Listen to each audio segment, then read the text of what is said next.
Hello friends, आप सभी का स्वागत है यार फिजिक्स क्लासेज में। आज हम लोग फिर एक नया टॉपिक पढ़ेंगे।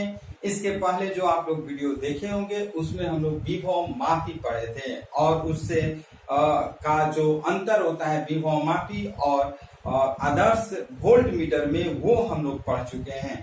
अब बात करते हैं विभव मापी के अनुप्रयोग। जैसे हम लोग विभव मापी में हम लोग पढ़े थे कि विभव मापी के दो अनुप्रयोग होते हैं। पहला अनुप्रयोग जो होता है वो विद्युत वाहक बलों की तुलना करने में और दूसरा जो होता है विद्युत वाहक बलों का आंतरिक प्रतिरोध ज्ञात करने में होता है। तो दो अनुप्रयोग है।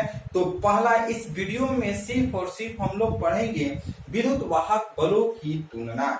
ये आपका विभव मापी द्वारा दो सेलों के विद्युत वाहक बलों की तुलना पढ़ेंगे, यानी कि किस तरह से हम विभव मापी के द्वारा दो विद्युत वाहक बलों की तुलना कर सकते हैं। तो हम तुलना करने से पहले हम इस फिगर के बारे में एक्सप्लेन करना चाहते हैं। ध्यान से आप लोग समझिएगा, ये फिगर बहुत ही इंपॉर्टेंट है क्योंकि फिगर समझ में आ जाता है तो थ्योरी अपने आप क्लियर हो जाता है। तो ये फिगर है विभव मापी का, ये फिगर है विभव मापी का। इस विभव मापी में ये जो कैपिटल ई जो है वो विद्युत वाहक बल है। विभव मापी का विद्युत वाहक बल ये जो होता है अन्य सेलों के द्वारा अन्य सेलों से बहुत अधिक पावरफुल होता है, यानी कि ये समझ सकते हैं कि ये जो है बहुत ज्यादा इसका वोल्टेज होता है इस दोनों के कंपैरिजन, इस दोनों के तुलना के द्वारा। तो ये विद्युत वाहक बल है विभव मापी का।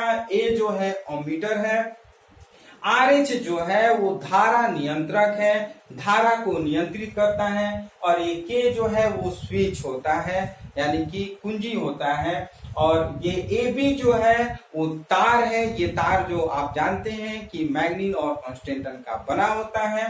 और इसके समानांतर हम एक मीटर स्केल लगा देते हैं ये मापने के लिए। तार की लंबाई जो है 1 मीटर की तार को हम इस तरह से लगा देते हैं और इस तार के एक कोने पर, एक छोर पर हम क्या करते हैं, दो विद्युत वाहक बल को जोड़ देते हैं। एक विद्युत वाहक बल हमारा E1 है और दूसरा विद्युत वाहक बल हमारा E2 है। इस E1 विद्युत वाहक बल का स्विच हमारा 1 है और E2 विद्युत वाहक बल का स्विच हमारा 2 है। और इसके द्वारा हम ये कैपिटल R प्रतिरोध का कोई प्रतिरोध है जो हम गैलेनोमीटर के साथ जुड़े हुए हैं। और ये गैलेनोमीटर जो है, गैलेनोमीटर को हम सर्पी कुंजी J के द्वारा जोड़ दिए हैं। अब इस सर्पी कुंजी को क्या करते हैं, हम इसको दबा करके इस तार पर आगे पीछे खिसकाते हैं ताकि ये हमें पता चल जाए कि संतुलन बिंदु किस बिंदु पर मिल रहा है। संतुलन बिंदु के लिए हम क्या करते हैं, जे को हम तार पर आगे पीछे खिसकाते हैं ताकि ये जो है डिफ्लेक्शन न हो, एक बिंदु पर ये स्थिर है। तो जो हम बातें बोले हैं उसी को हम लोग कार्य विधि में लिखते हैं। जैसे कि मान लिया कि माना दोनों सेलों के विद्युत वाहक बल क्रमशः E1 व E2 है जिनकी तुलना की जानी है। ये आप देख सकते हैं E1 विद्युत वाहक बल और E2 विद्युत वाहक बल, दो विद्युत वाहक बल है। इस दोनों विद्युत वाहक बलों को हमें तुलना करना है। अब हम कार्य विधि की बात करते हैं। प्रोसीजर मीन्स किस तरह से इस दोनों विद्युत वाहक बलों की तुलना कर सकते हैं। स्टेप, इसमें दो स्टेप है। जिस तरह से स्टेप फर्स्ट समझाएंगे ठीक उसी तरह से स्टेप सेकेंड भी होगा। तो स्टेप फर्स्ट समझिएगा, थोड़ा सा चेंजिंग करेंगे तो स्टेप सेकेंड बन जाएगा।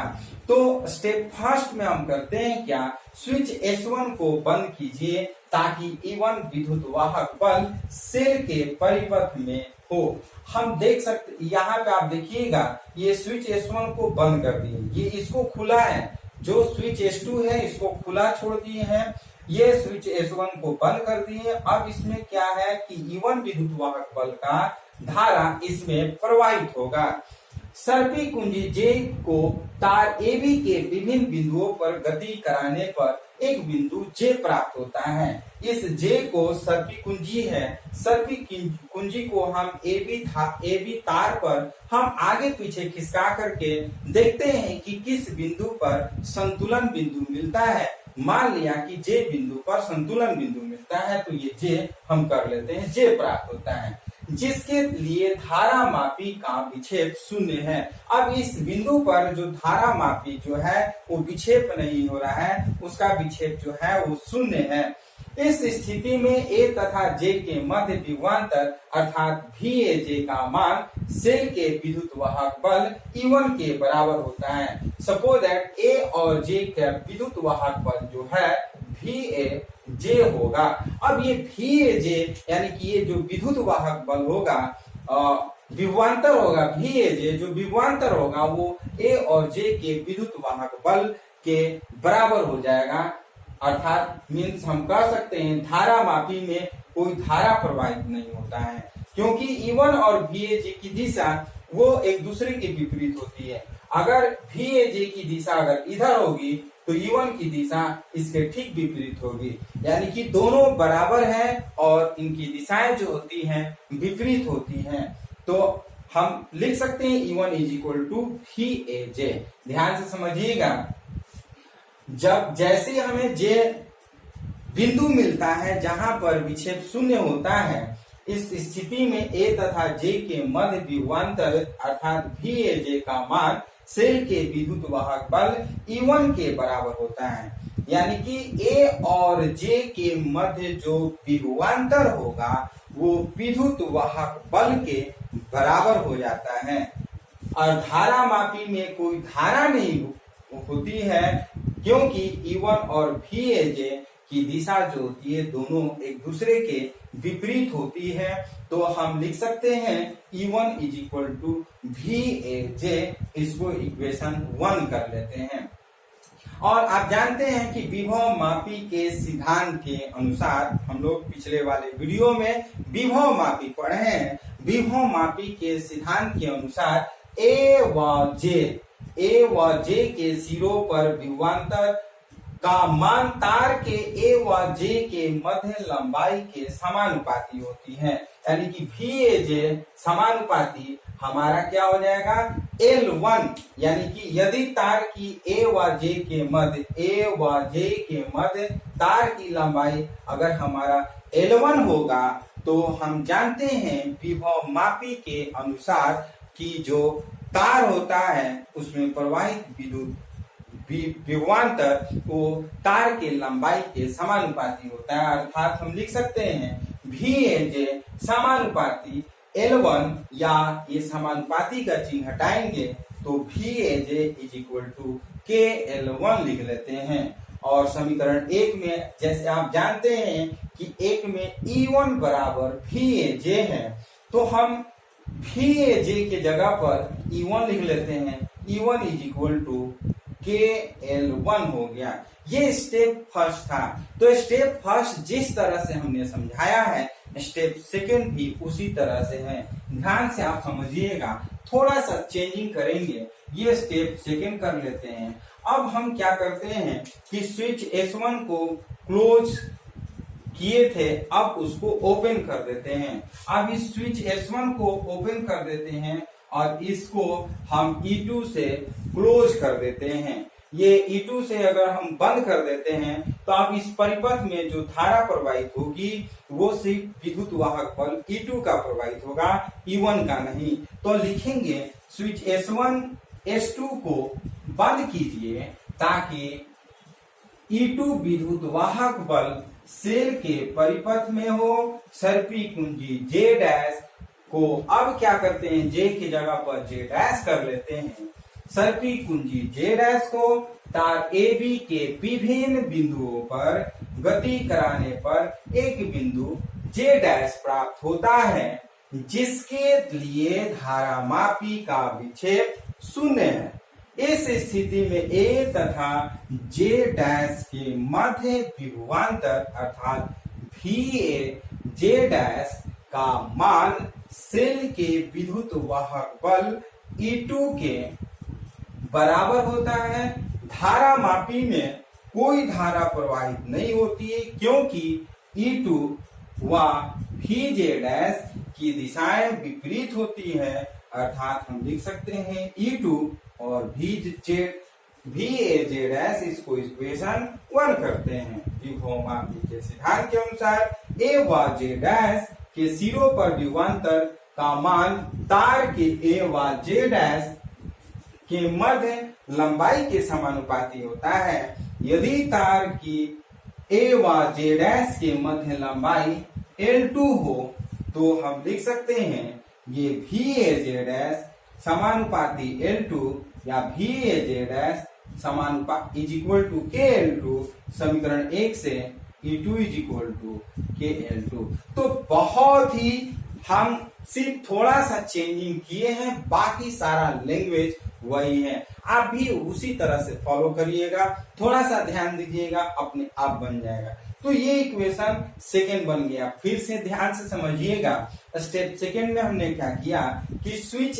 S2 को बंद कर दिए। ध्यान से आप देखिएगा, स्विच S2 को बंद कीजिए ताकि E2 विद्युत वाहक बल परिपथ सेल के परिपथ में हो। सर्पी कुंजी J' को तार AB के विभिन्न बिंदुओं पर गति कराने पर एक बिंदु J' प्राप्त होता है। अब J को हम आगे पीछे खिसकाते हैं तो मान लिया कि J' बिंदु प्राप्त होता है, जिसके लिए धारा मापी का विक्षेप 0 है। इस स्थिति में A तथा J' के मध्य विभवांतर अर्थात Vaj' का मान सेल के विद्युत वाहक बल E2 के बराबर होता है। धारा मापी में कोई धारा प्रवाहित नहीं होती है, क्योंकि E2 और Vaj' की दिशाएं विपरीत है। अर्थात E2 बराबर Vaj'। इसको इक्वेशन 1 करते हैं जैसे उसमें किए थे। विभव मापी के अनुसार, विभव मापी के सिद्धांत के अनुसार A व J' के सिरों का विभवांतर का मान A व J' के मध्य लंबाई के समानुपाती होता है। माना कि A व J' के मध्य लंबाई L2 है तो Vaj' समानुपाती L2 कर लेते हैं और Vaj' बराबर KL2 कर लेते हैं। K जो है वो समानुपाती नियतांक है और चूंकि समीकरण 1 में जानते हैं E2 is equal to Vaj', तो हम लिख सकते हैं E2 is equal to KL2। तो इस तरह से इक्वेशन हमारा यहाँ पर थर्ड इक्वेशन इसको कर लेते हैं और ये इक्वेशन 4 कर लेते हैं। ये हमारा 4 इक्वेशन हो गया। अब ध्यान से समझिएगा, समीकरण 1 में समीकरण 2 से भाग देने पर, समीकरण 1 में समीकरण 2 से भाग देने पर, तो भाग दे देते हैं, आ जाएगा हमारा फॉर्मूला। समीकरण 1 में समीकरण 2 से भाग देने पर, भाग देंगे तो E1 by E2 is equal to KL1 by KL2, ये कट जाएगा। So E1 by E2 is equal to L1 by L2, ये आपका समीकरण बन गया। इसी को बोलते हैं, अब किसी भी लंबाई अगर L1 L2 दिया हो और एक विद्युत वाहक बल दिया हो तो हम किसी भी अन्य विद्युत वाहक बल की तुलना कर सकते हैं और उसका मान ज्ञात कर सकते हैं। तो ये हमारा विद्युत वाहक बलों की तुलना हो गया। इस पे एक हम लोग न्यूमेरिकल बनाएंगे। आप ये देखिए, दिया हुआ है क्वेश्चन कि किसी विभव मापी में 1.5 वोल्ट विद्युत वाहक बल के सेल द्वारा तार की 30 सेमी लंबाई पर संतुलन बिंदु प्राप्त होता है। अन्य बैटरी से संतुलन बिंदु 60 सेंटीमीटर पर प्राप्त होता है। बैटरी का विद्युत वाहक बल ज्ञात कीजिए। आइए आप लोग क्वेश्चन जरूर बना करके हमें कमेंट बॉक्स में बताइएगा कि सर इसका आंसर कितना आया है। हम आपका क्वेश्चन बनाने का वेट करेंगे कि आप कितने देर में इसको देखने के बाद वीडियो बना करके आप कमेंट बॉक्स में जवाब दे रहे हैं। तो ये कमेंट बॉक्स में जरूर आप आंसर बताइएगा। वैसे हम आपको इस क्वेश्चन को बता रहे हैं, आप स्वयं उसको बनाने की कोशिश करिएगा और हम लोग जो मेथड अप्लाई करते हैं क्वेश्चन बनाने में वो आप भी अप्लाई करिएगा। सबसे पहले हम देखते हैं कि किसी विभवमापी में 1.5 वोल्ट विद्युत वाहक बल के यानी कि E1 का वैल्यू दिया है 1.5 वोल्ट सेल द्वारा तार के 30 सेंटीमीटर लंबाई पर संतुलन बिंदु प्राप्त लेता है यानी कि L1 बराबर 30 सेंटीमीटर है। फिर करा अन्य बैटरी से संतुलन बिंदु 60 सेंटीमीटर हो रहा है यानी कि L2 = 60 सेंटीमीटर हो रहा है। तो कह रहा है क्या बैटरी का विद्युत वाहक बल ज्ञात कीजिए, तो E2 ज्ञात कर लेना है। क्योंकि आप जानते हैं E1/E2 = L1/L2 या हम E2 का वैल्यू निकालना है तो लिखेंगे E2 लिख सकते हैं L2/L1 × E1 और L2 के जगह पर हम क्या करते हैं 60/30 और गुणे 1.5 ये 30 दूना 60 ये आपका हो जाएगा E2 = 3 वोल्ट। ये आपका आंसर हो गया। बहुत ही आसान न्यूमेरिकल बन गया। तो आप लोग भी कोशिश करिएगा ये न्यूमेरिकल बनाने का और हमें कमेंट बॉक्स में जरूर बताइएगा कि आपका आंसर 3 वोल्ट आया है कि नहीं। इससे पता चल जाएगा कि ये थ्योरी और ये न्यूमेरिकल आपको समझ में आ गया। तो ये वीडियो आपको कैसा लगा? ये एप्लीकेशन फर्स्ट था विभवमापी का अनुप्रयोग, ये पहला था। हम लोग नेक्स्ट वीडियो में विभवमापी का दूसरा अनुप्रयोग पढ़ेंगे। उसमें हम लोग पढ़ेंगे और विभवमापी के द्वारा किसी सेल का आंतरिक प्रतिरोध का निर्धारण करना, किस तरह से किसी सेल का हम आंतरिक प्रतिरोध का निर्धारण विभवमापी की सहायता से कर सकते हैं, उसके बारे में हम लोग नेक्स्ट वीडियो में मिलेंगे। तो ये यदि अगर आपको वीडियो पसंद है तो लाइक शेयर कमेंट जरूर करिए, क्योंकि आपका एक लाइक हमें भी मनोबल बढ़ाता है और आपको और अच्छा से अच्छा टॉपिक, आपको एग्जाम्पल्स और आपको न्यूमेरिकल बताने का इच्छा करता है। तो आप लोग जरूर कमेंट करिए, लाइक करिए, शेयर करिए और यदि आप हमारे नए व्यूअर हैं तो इस चैनल को जरूर सब्सक्राइब करिए, क्योंकि ये इस चैनल में आपको फिजिक्स जो है 0 लेवल से हाई लेवल तक आपको एक एक टॉपिक पे मिलेगा। तो फिर हम लोग नेक्स्ट वीडियो में मिलते हैं विभवमापी के दूसरे अनुप्रयोग में। तब तक के लिए धन्यवाद।